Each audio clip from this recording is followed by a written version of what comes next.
We are slaying monsters. Don't let the ghosts and the ghouls disturb you, darling.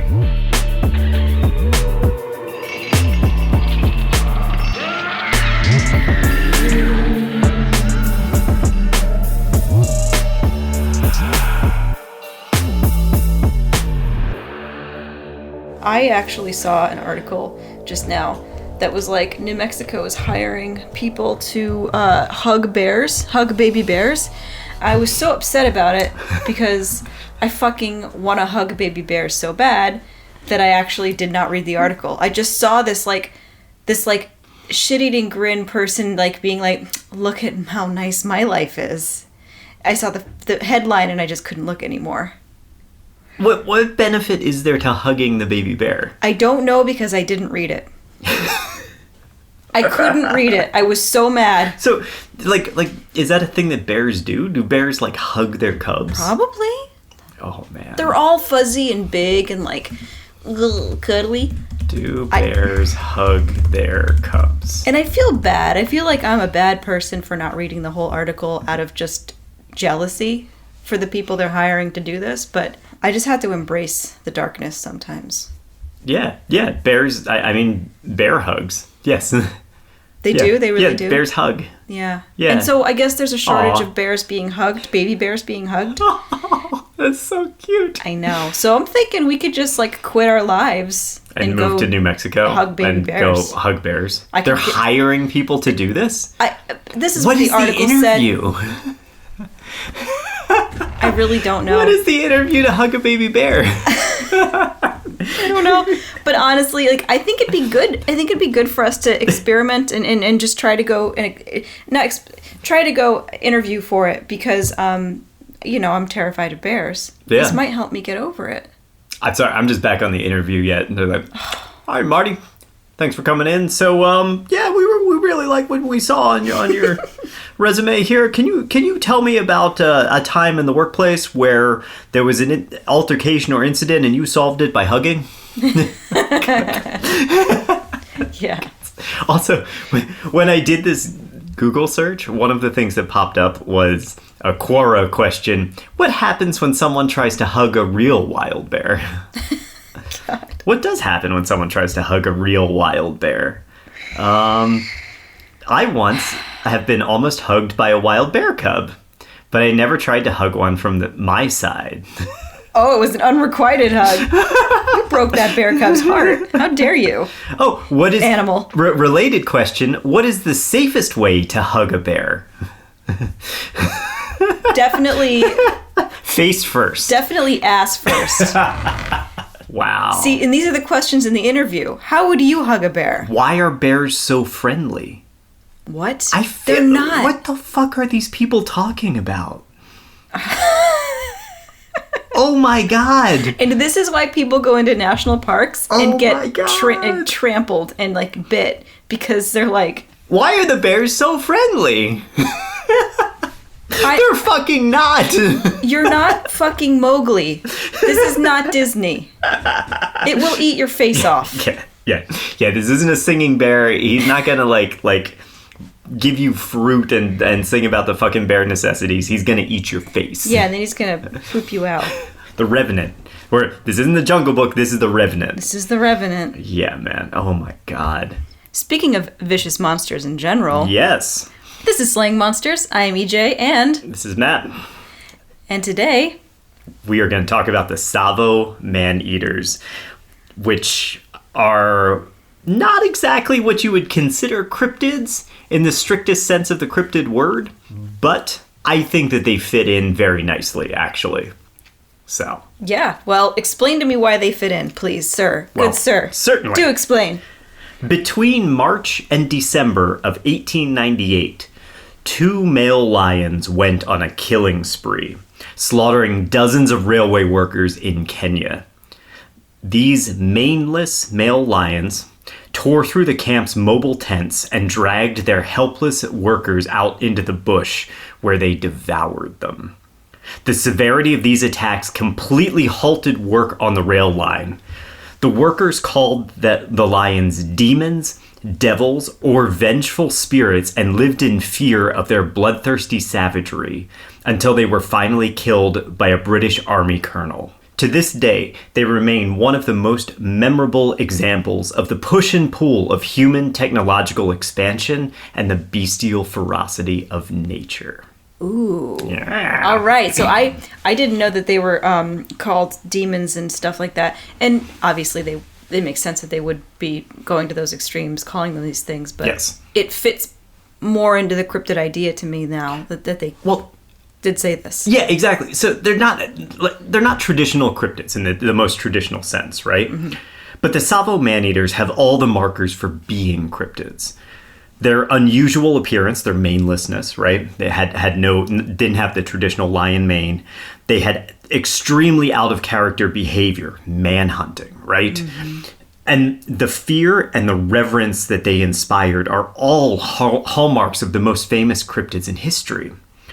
In fact, I contend that if they hadn't been killed and they had just sort of wandered off and disappeared into the African wilderness, then we'd be talking about the strange incident of the lions at Tsavo, the same way that we talk about Mothman or the Jersey Devil or like the Flatwoods Monster, mm-hmm. right? They'd be this little blip in history. Yeah, we wouldn't have a scientific background to put on them. Right. Because we do have their bodies, right, in Chicago? Yeah, they're in Chicago at the Field Museum. I actually got to see them this past October. It was really, really cool. Well worth it. The trip to Chicago, I ended up, I did a 4-mile walk to get to the museum on actually a really nice day in October. And it's a cool exhibit, and they're well mounted. They're like really breathtakingly presented. It's really cool. And you said they were freaky, right? They are freaky. There's a way that they kind of look at you. Yeah, it's the same as the lion of Mafui. They call it the man-eater of Mafui, who sort of had the same look on its face when they mounted it. That it's freaky, it's scary. Of course, also the Field Museum just has amazing taxidermy to begin with. I told you this story where I like rounded the corner in one of the museum halls somewhere. I didn't know what I was walking into, but just like rounded the corner, and there was a Bengal tiger mounted, mouth open, like right at my head level, and it literally freaked me out when I turned. I was like, holy shit. That is so cool. It was really cool. Yeah. Tsavo man-eaters, of course, go on to be immortalized in film. First in 2 films, one in 1952 and then in 1959. And most famously, I think, in 1996's The Ghost in the Darkness. Great movie. Great movie. They've even been hinted at in Idris Elba's new movie, Beast, which clearly draws some inspiration from the Tsavo man-eaters. Oh, no shit. I want to watch that movie. Yeah, we should see it at some I point. love Idris Elba.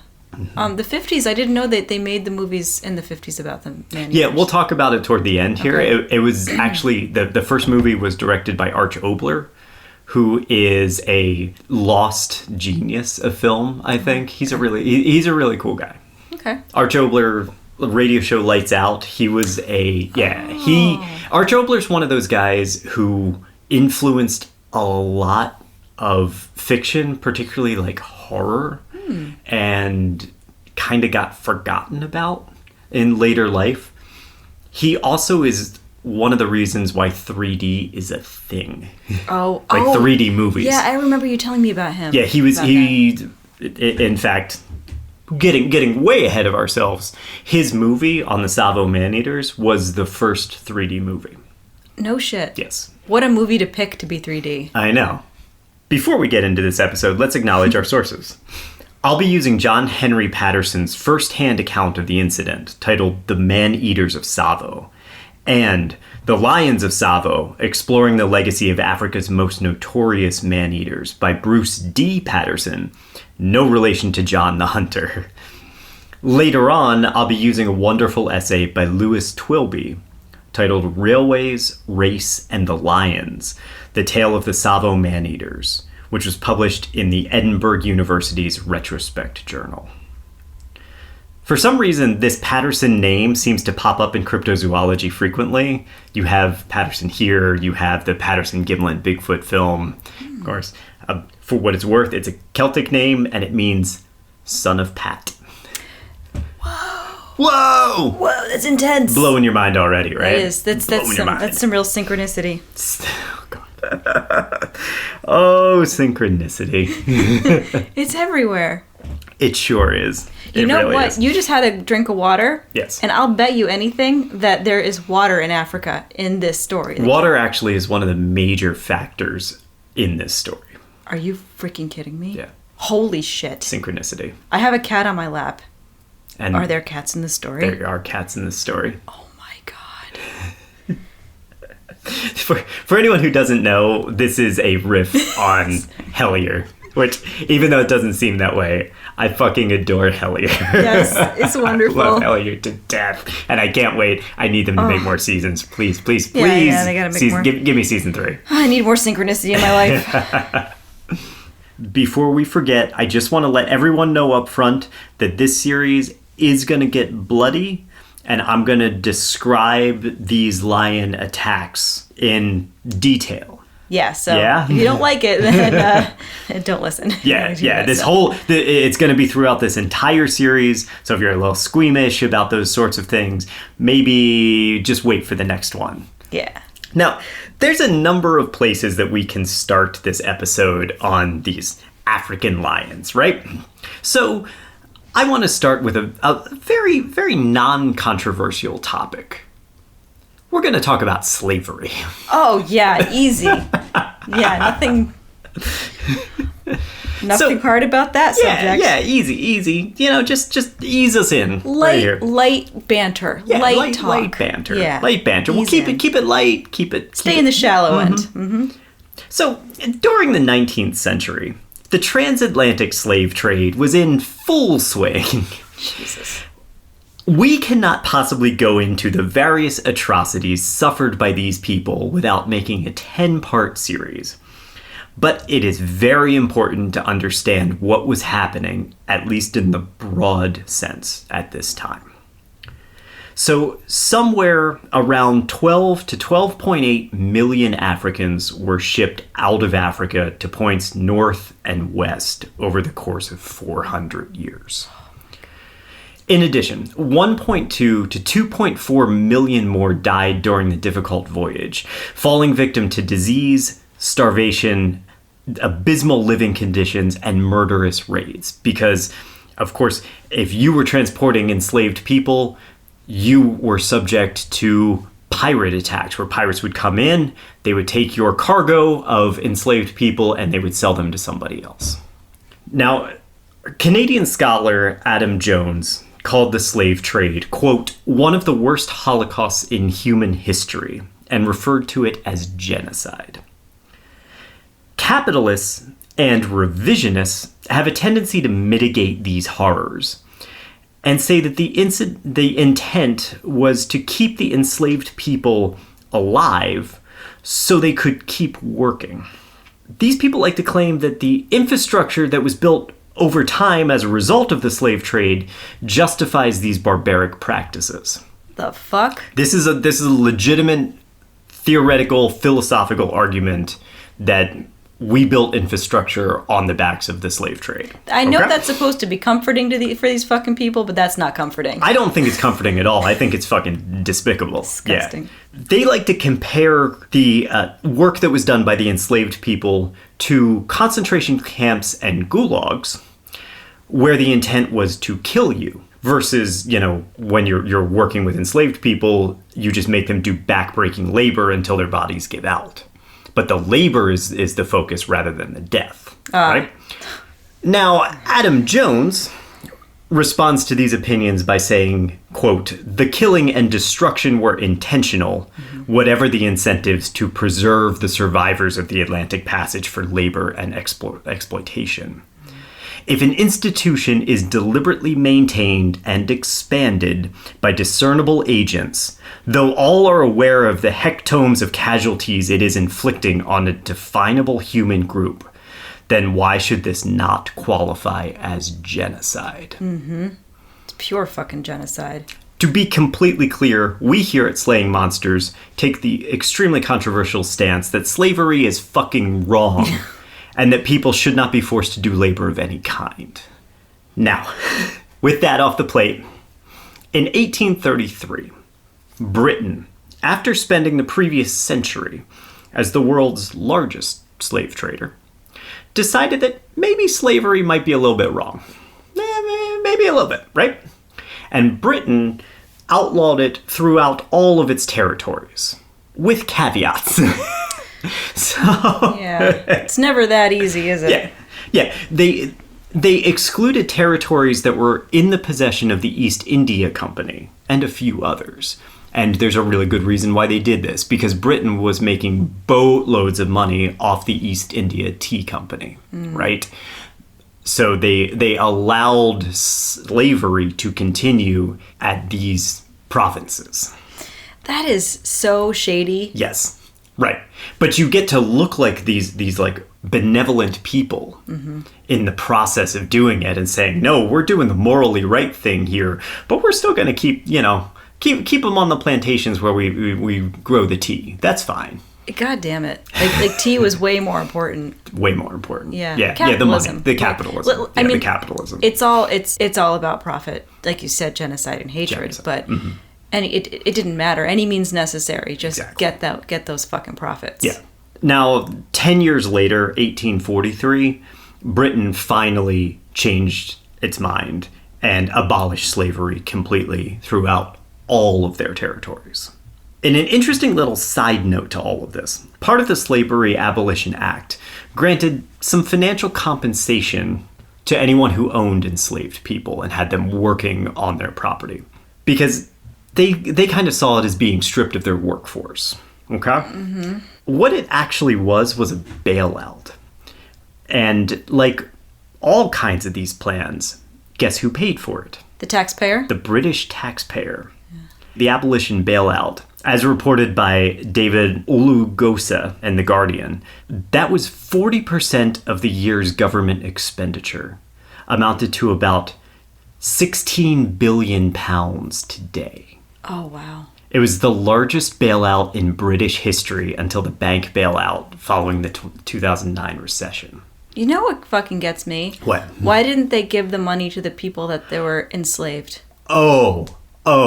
I'm just saying. It's gonna get better. Oh, as in like worse? Yeah. Okay. Yeah. Because part of this bailout was the enslaved people weren't freed immediately. Instead, they were expected to continue to work for their owners to help ease the transition. 45 hours a week, unpaid, for 4 fucking years. Oh my God. Yeah. It's really a fucking rug pull for these workers. It's like, here's your freedom. You just got to work a little bit longer for it, That's right? so fucked up. Yeah, it's so fucked up. And then what happens to them? They're not given anything. No, they were given nothing. They got nothing in the end of it. But 40% of the government's money, their budget that year, went to these people. It was like 40,000, owners. Man, that is a true bailout. This all happens in Britain, and Britain Parliament, very proud of themselves for what they've done, they decided to force other countries to do the same. And the British Navy spent the rest of the century attacking slave transport ships in the Atlantic. After capturing the ships and their human cargo, the Navy returned them to Africa and went so far as to set up towns especially for these freed people.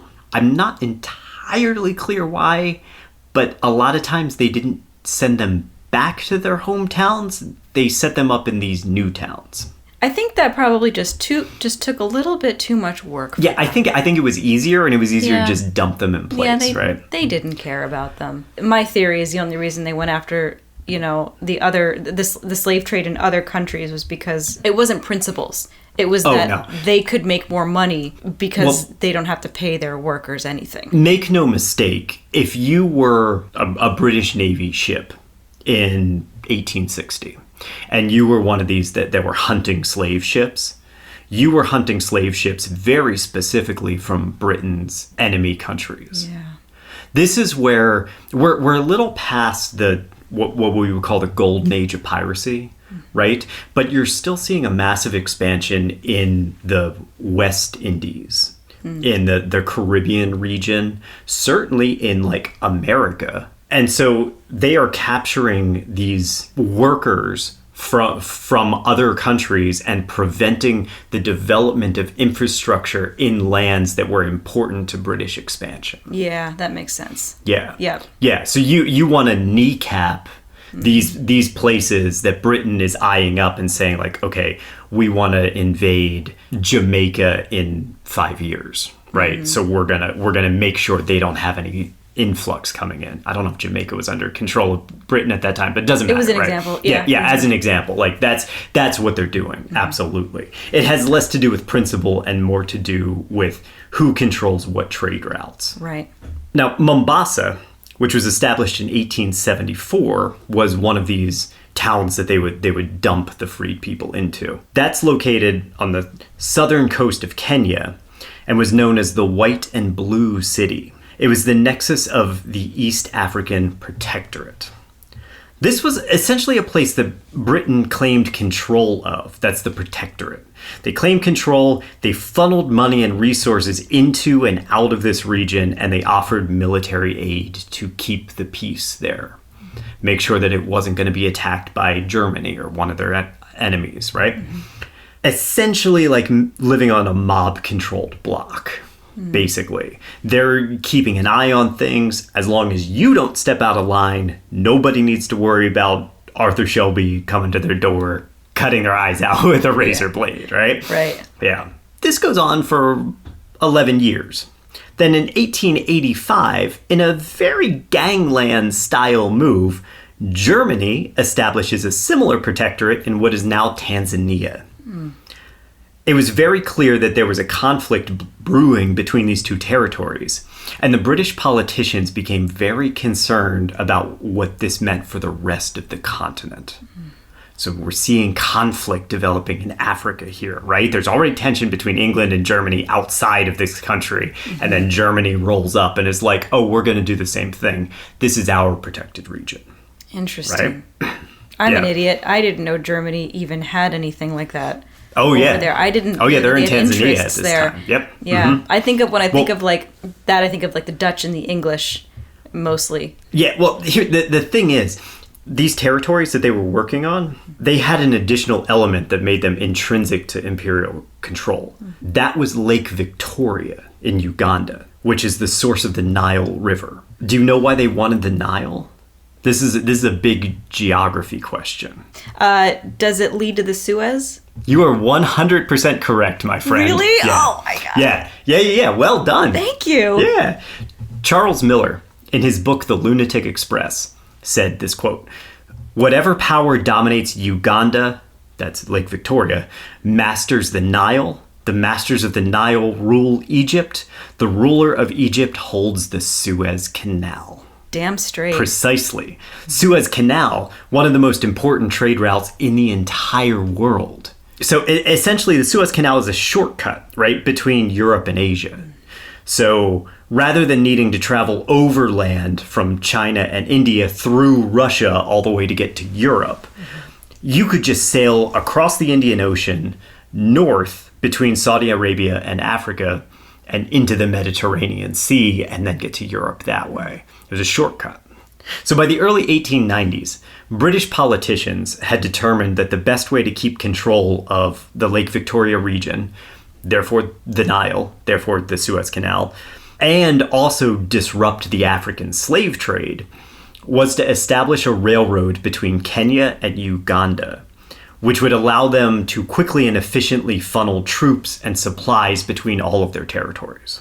Wow. Okay. Yes. Coming together in my brain now. All right, here we Okay. go, right? I know we took a little tangent. You're like, what are we doing here? Now it's starting to make Well, sense. you know, in the '90s film, there really wasn't that context for me. No, you just roll into Africa. You're like, there's some lions here. And there's like a railroad, I guess. Yeah. And so Yeah. I had But no this- idea the importance of anything. Yeah, this is the reason that the railroad is being created to begin with. Okay. Hotly debated, as we'll talk about. So up until this point, the only option was for you to take a caravan route across unforgiving terrain with very limited supply depots along the way. The proposed railway would cut across 660 miles of the country and provide steam-powered, high-speed access to the interior of Africa. Now, the cost of this railroad at the time, EJ, guess what that was? Are we talking in that time money or the equivalent of it today? Either one. Either one. I'll take okay. either one. I'll do the equivalent of today. Sure. I'll say it cost about $10 million. Okay. You were very low. Oh. The cost of the railroad at the time was estimated to be £3 million, which would cost about $500 million today. Whoa. Of course, this was seen by many British statesmen as like laughably excessive, right? And because of that, they started calling it the Lunatic Express or the Lunatic Line. Oh, wow. Yeah. Interesting. Yeah, because it seemed like it's such a frivolous waste of money and resources. Parliament member Henry Labouchere called it a gigantic folly and wrote, "What it will cost, no words can express. What its object, no brain can suppose. Where it will start from, no one can guess. Where it is going to, nobody knows. What is the use of it? None can conjecture. What it will carry, there is none can define. And in spite of George Curzon's superior lecture, it is clearly naught but a lunatic line." Ooh, that's lovely. George Curzon, who he references, is another member of Parliament who was kind of in charge of African affairs, who said, this is fucking stupid. So people didn't see the importance of connecting this area. I think it was one of those things that we hear this all the time today. It's like, why are we spending all this money on this when we have all these problems in our country? Why aren't we spending the money in Britain? Why are we spending the money to build infrastructure in Africa? Okay. Especially for, I think, the average person, and I guess Parliament isn't necessarily the average person, but those Parliament members want that money for themselves, for their territories, their areas, rather than, Africa, where it's not going to be spent. You're not going to see it, the benefit of it. Yeah, and I guess you could see the benefit of it, but it will take a really long time. It would probably take a lot of convincing of their constituents that it was a good idea, right, while they watch the money leave the country. Yeah, Okay, yeah. So makes you're sense. trying to convince your constituents, yes, we should take the money that we could have spent on, your buildings, your roads, your bingo hall. your bingo hall. And we're spending it in Africa instead to lay some ties in this country that you are never going to go to. Yeah. Now, Henry Labouchere's fat rhymes notwithstanding, in 1896, the first ties were laid in Mombasa, and the iron snake began its journey into the heart of the African wilderness. Ooh, Yeah. fun. That phrase, the iron snake, by the way, comes from the Nandi prophet Kiminioli, who foretold the coming of white men and the construction of a rail line. Yeah. He did? Yeah. So he said this earlier in the century. An iron snake will cross from the lake of salt to the lands of the great lake to quench its thirst. Oh my God. And this is actually an important thing because it shows the thought process of Africa at that time. Yeah. And did he predict this, or did he have a good sense of what was going on politically in the country? We're not really sure, right? But either way, Africa saw this as like, these people are coming in and they are going to insinuate themselves in our country. They're going to build this iron snake, and the notion of like quenching their thirst at this lake, they're going to come here and they're going to drink from our lake, from Lake Victoria. Yeah. Right? It's very poetic. Yeah. Yeah. And like just ominous. Right. So the Nandi people at the time didn't want this shit to fucking happen, They were extremely protective of their land. And they acted very aggressively toward the colonizing European and the Arab settlers who were moving into the country at the time. By the time the British were setting up their protectorate, the Nandi were already very well versed in war tactics. They would attack these caravans that I was talking about before. They were coming across the country. And the thing about the caravans is that you had soldiers guarding them, but you had porters walking alongside carrying supplies. So you had, and you had things in the wheeled caravans as well, but a lot of porters with packs on and things like that. The Nandi didn't target the soldiers. They targeted the porters who were schlepping these things. Because the Nandi at the time really only had spears. And the Europeans were there with their firearms, right? So the warriors would charge, and then they would drop to the ground, and the soldiers would fire. But the Nandi were on the ground, right? Oh, yeah. Hiding behind whatever cover they could find. And then, as the soldiers were reloading, the Nandi leaped to their feet and charged not the soldiers, but the porters. Remember, the porters, they're carrying weight and they're unarmed. And they run from the incoming Nandi into the soldiers' lines and disrupt the soldiers from their reloading. Oh, that's so smart. And this gives the Nandi the opportunity to close the distance and attack. So then they attack the soldiers. Then they attack the soldiers. But they disrupt by sending the porters into their ranks. Right. Oh, that's really freaking clever. Yeah. Such an effective strategy. It worked for 50 years. What? Oh, Yes. my God. Yeah. That's awesome. And this is sort of, this will come into play in our next episode when we talk specifically about the firearms that were in use at that time. But at this time, everything was one shot. Okay. You fire, you pop that shell out, you reload a new cartridge, and then you fire again. Takes time. And that one at a time. Slowly, we were starting to see the development of firearms that held multiple bullets, but not yet. Okay. And were Yep. these porters, like, I kind of feel bad for them, though. Like, they're not, they were probably paid almost nothing or, to just carry this shit Yeah. and die. I just feel like a lot of people were just put in these positions and... EJ, I hate to say this, but I think you're going to have to get used to feeling bad because there's a lot of people to feel bad for during really this story. Yeah. Nandi assaults were only one of the dangers of the region. The tsetse fly was an especially nasty pest. These flies transmitted trypanosomiasis. Nice. Trypanosomiasis. Commonly called... malaria. No. African sleeping sickness. Oh, okay. Anyone infected with sleeping sickness, first, you see your fly bite develop into an enlarged boil the first 2 weeks, say. Then the affected person starts getting headaches. You feel tired, you feel weak, maybe you develop some achy joints, itchy skin. This feverish first stage lasts a couple of weeks. In the second phase, the person's neurology is affected and they start having cognitive symptoms, confusion, hallucinations, delirium. And they'll start having seizures as their brain actually loses control of their motor functions. Most prominently, while all this is going on, the disease inverts the victim's sleep-wake cycle and gives them insomnia and causes them to sleep during the day. Oh, wow. Yeah, it actually, like your circadian rhythm gets inverted, and so you sleep during the day and you have insomnia at night. What a weird-ass symptom. That's why it's called sleeping sickness. Yeah, it's just kind of like, I don't know why it's beneficial for the pathogen. I don't know. It might just be one of those things where, like, that's not beneficial, but it's just a result of all of the psychological symptoms that it gives you. It just hits that part of the mental brain, symptoms. probably. Yeah. Mm-hmm. And Yeah, I don't know interesting. that. Okay. Without treatment, the victim lapses into a coma eventually, and their organs will fail, and then they die.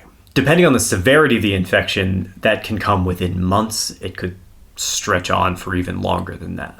The disease was such a problem that in 1901, an outbreak killed 250,000 people. Oh my God. In the region.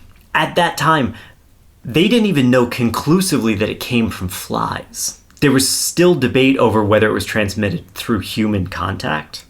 Because they didn't know, it spread really quickly through the populations because they didn't know to look out for the flies.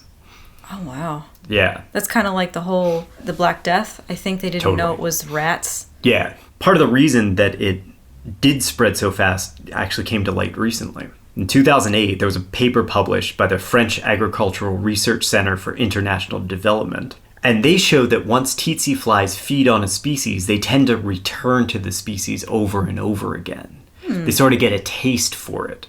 So if you have a tsetse fly that bites a human, it's going to want to bite more humans. That sounds like predators, like giant animal predators that get taste for human flesh. Yes. That Yeah, need to be put exactly. down. Yeah, that's how you get these like man-eating creatures, Yes. right? Yeah. You can compare it kind of like to finding a really good restaurant. Yeah. Right? Like, I guess so, yeah. You love the food, and so you go back time and time again until the chef falls into a coma and dies. Oh, yeah, right. As what happens. But do they go after animals? Like, okay. Yeah. Okay, but Yeah, in this humans, animals, all kinds of stuff. But in this particular outbreak, they decided to go after humans because They got a taste for they got a humans. taste for it. Okay, interesting. Yeah. Imagine you're out in the bush in the middle of sub-Saharan Africa, and within weeks, your caravan starts falling ill with this disease, and you have no fucking idea what caused it. Or if you're going to be infected by being around the people that are infected. It must have been horrifying to be out there completely isolated like that. And because no one knew if sleeping sickness was contagious, the most common practice was to leave the bodies of the dead out in the open. You just throw them out, right? Because nobody wanted to handle these potentially infected corpses, or at the very least handle them as little as possible. You got to imagine, as this railway crew is starting to lay ties, starting to move through the bush, and people are starting to get sleeping sickness and those sorts of things, they just left trails of dead bodies in their wake. Oh my God. Yeah. I feel like that's going to make it worse. This will be very important later on. Yeah, this will be very, very, very important. These workers toiled in these conditions for the first 2 years of this railway construction. Remember that the British were very opposed to slavery. So they recruited skilled and unskilled laborers from the Punjab region in India and paid them 12 rupees a month. These workers were hired under a contract for 5 years, and they were paid at the end of their term. Oh my God. EJ, what does that sound like? It sounds like indentured servitude. You are absolutely correct. They traded slavery for the indentured servitude of these new workers from India. Man. They put them under contract. They said, we'll give you room and board, we'll give you meals, but you have to do all of this labor. We're going to pay you, and we'll pay you at the end of your term. Damn. And as these workers are doing all of this, you start seeing like, oh man, that guy got really sick.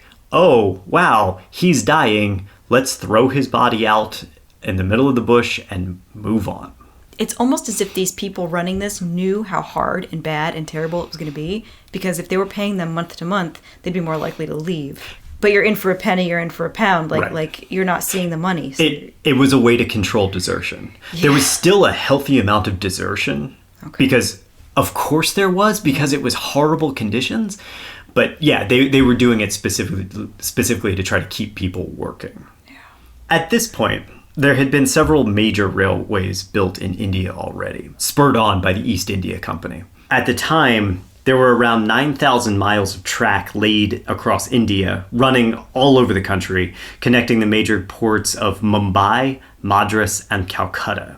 They had even established passenger trains and were beginning to offer electric lighting in their coach cars, which is pretty cool, right? All of that is to say that these workers that they were recruiting, you had, some skilled, some unskilled, but the skilled ones had built trains before. So these people knew what they were doing. You had people who were actually some people were really good at it, Some people were just good at managing the workers, that sort of thing. A total of 36,000 skilled and unskilled laborers were recruited from India and the local region. 36,000 people. Yeah. And then overseeing all of this construction was a man named George Whitehouse, who at 38 years old had already been integral in the construction of railways in Mexico, the UK, India, and Peru.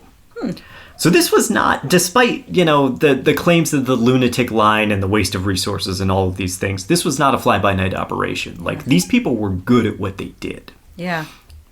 This was the backdrop that awaited Colonel John Henry Patterson when he arrived in Kenya in the March of 1898. I'm just going to picture a 20-something-year-old Val Kilmer. I mean, sure, you kind of can. Patterson's actually a really fucking awesome guy. All right.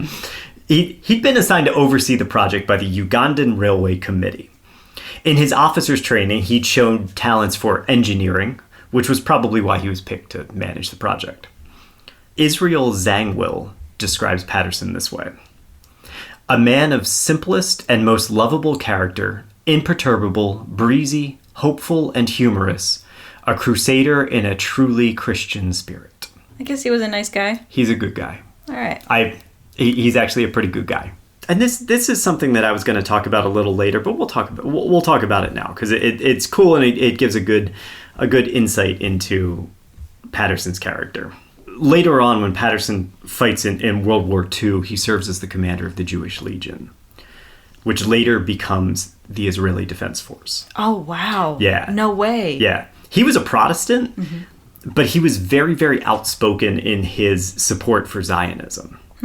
And in one infamous incident, I love this dude, and this is a good example of his character. Patterson's company was being inspected by an anti-Semitic brigadier general who referred to one of the men as a, quote, dirty little Jew. Patterson, being a man who took no shit, ordered his men to, quote, fix bayonets and about face, and surrounded the brigadier, and Patterson demanded an apology from his superior under threat of death. Nice. Yeah. Yeah, fuck that guy. Yeah. Clearly, fuck around and find out kind of guy, seriously. right? Okay, yeah. now Patterson in my head is Brad Pitt from Inglourious Bastards. Also probably pretty accurate. Yeah. Yeah. We are March of 1898. Patterson arrives in Mombasa. He takes the train to Tsavo, Kenya, where he stops briefly so his camp's medical officer, Dr. McCulloch, can shoot an ostrich out of the back of the train. Because, what else do you have to do on that trip besides blast the wildlife all around you? Wow, it's a real thing. Yeah. Something, I don't know what it is with white people wanting to, point their guns out of vehicles. Gotta kill stuff, man. They did it in the freaking West, too. It's absolutely insane. shooting the buffalo out of it. Yep.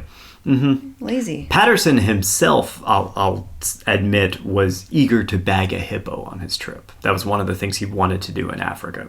Now, in Tsavo, Patterson set to work right away. He's making surveys, he's requesting supplies. He described the camp with his characteristic wonder and excitement. My first impression on coming out of my hut was that I was hemmed in on all sides by a dense growth of impenetrable jungle. And on scrambling to the top of a little hill close at hand, I found that the whole country, as far as I could see, was covered with low, stunted trees, thick undergrowth, and wait-a-bit thorns. Wait-a-bit thorns! Wait-a-bit, right? Oh, wow. Yeah. Do you remember the wait-a-bit thorns I from do. our trip to Africa? I do, but they weren't called that. What were they called? We called them wait a minute. Yeah, we called them wait a minute. It's the whistling thorn acacia. We called them wait a minute. He calls them wait a bit because they literally dig into your clothing or skin and prevent you from moving until you extract them. They want to talk to you. Right. And I mean, just so our listeners have a picture clear in their heads, we're not talking about rosebush thorns. Some of these are 2 inches long and they're really densely packed, It's akin to actually trying to walk through barbed wire, not like rosebush thorns. Yeah, they sound cute. Wait a bit, but they're not. It's like I'm gonna hold a gun to your head and you're gonna wait until I'm done talking to you. That's what this bush is. It's actually I'm gonna hold knives to you everywhere. Exactly. Yeah. It's like the Knives Out thing. Yeah. It's like the Knives Out chair. Yeah. Exactly. So I'm trying to picture this landscape. So because he said he stepped out and it was kind of like a jungle. Yeah, but he calls it jungle, but it's not the way we would consider jungle. Okay. He's talking about the bushes themselves, how they're kind of okay. They are jungle to him, but it's really what we would consider African savanna. Okay. Yeah. Yeah. Okay. Scrub brush. Yeah. Sort of. Yeah. Okay. Patterson continues, here and there, A ridge of dark red, heat-blistered rock jutted out from above the jungle and added by its rugged barrenness to the dreariness of the picture. The one redeeming feature of the neighborhood was the river from which Tsavo takes its name. This is a swiftly flowing stream, always cool and always running, the latter being an exceptional attribute in this part of the East Africa. And the fringe of lofty green trees along its banks formed a welcome relief to the general monotony of the landscape. It's pretty. Now, he's not exaggerating when he calls the river an exceptional attribute. In this area of the continent, Tsavo is known for being very hot and very dry. We tend to think of seasons happening once per year, but Tsavo's different.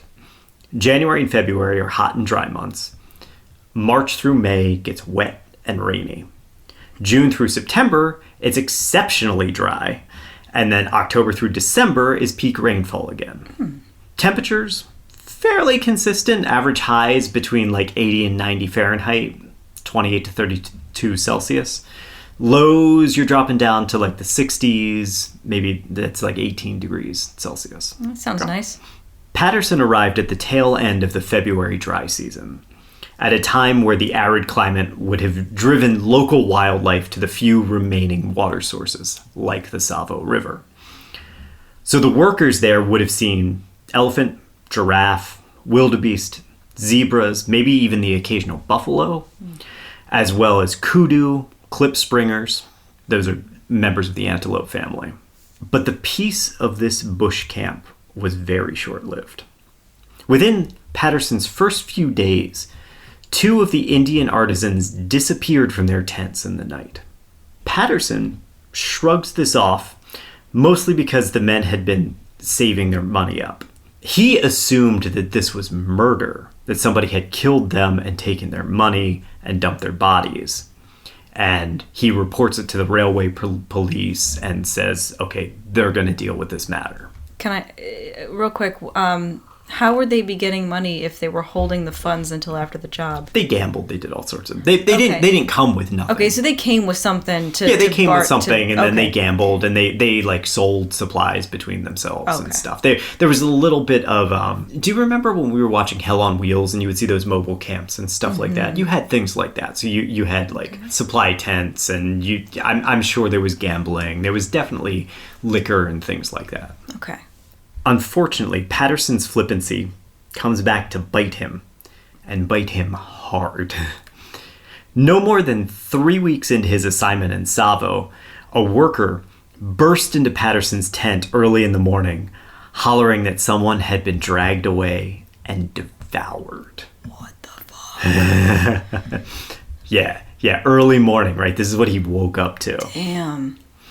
The missing man was Ungan Singh, described as Patterson as a fine, powerful Sikh. Just a side note, Patterson and other authors use a variety of words to describe the railway workers that are, at best, reductive and at worst, incredibly offensive in modern light.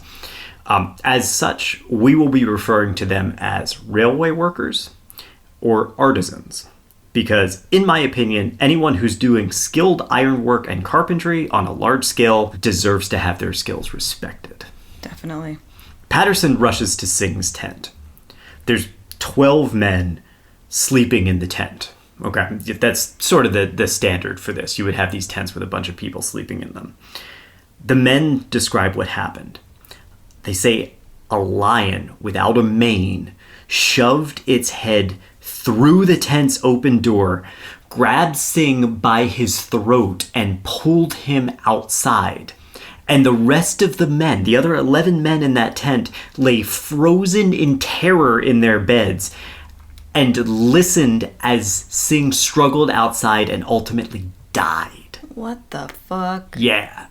Understand, when a lion gets a hold of its prey, it doesn't kill it with its claws. More often, they grab their prey by the throat and they dig in with their hind feet. You see our cats do this. They grab onto toys and then they kick, right? Yeah. They're holding on with their back claws. They're biting your neck, but they're not tearing your neck out. They're actually strangling you and they're constricting your windpipe. Really? Yeah. So depending on the strength of the lion and the strength of their jaws, they might break your neck in this maneuver. But even if they don't, you die from suffocation. Holy crap. Yeah. I would have never thought that. Yeah, they're strangling you. They get their mouth around your neck and they strangle you. If you're small enough prey, like a human, they might drag you around by the throat when you die.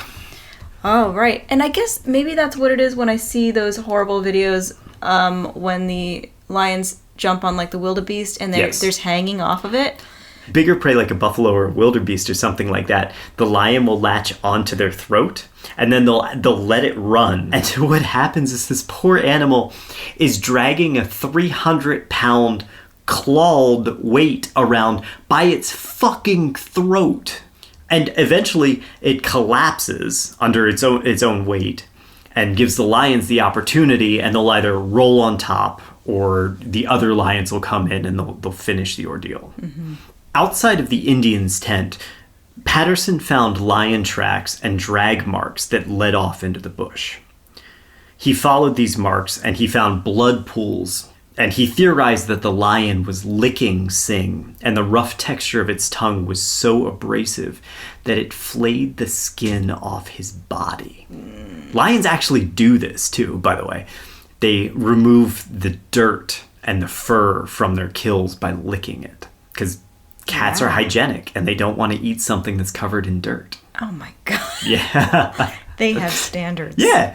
Yeah. He was dragging him around and then he's like, oh, the poor thing's too dirty. And they started licking him and you know, their tongue is meant to remove fur, but it removed his skin. Oh, God.